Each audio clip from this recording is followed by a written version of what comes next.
আপনারা দেখছেন সংবাদ সারাদিন। আপনাদের সঙ্গে রয়েছে আমি অঙ্কুর। আসছে এই মুহূর্তের গুরুত্বপূর্ণ খবরে। হুগলির বলাগড়ের পরিস্থিতি ক্রমশ জটিল থেকে জটিলতর হয়ে উঠছে।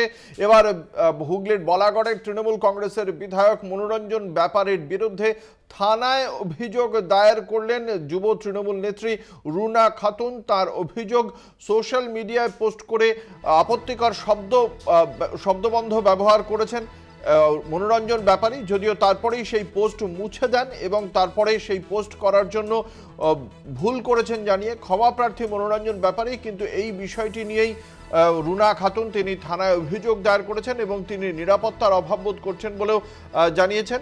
ইতিমধ্যেই সমাজ মাধ্যমে ক্ষমা চেয়েছেন বলাগড়ের বিধায়ক, কিন্তু রুনা খাতুন তিনি বারংবারই বলছেন যে এই বিষয়টি তিনি দলীয় নেতৃত্বকেও যেমন জানাবেন, একই সঙ্গে তিনি যেহেতু নিরাপত্তার অভাব বোধ করছেন এবং এই ধরনের শব্দবন্ধ ব্যবহার করা হয়েছে, সেই কারণেই তিনি থানাকেও গোটা বিষয়টি জানাতে বাধ্য হলেন বলে জানিয়েছেন।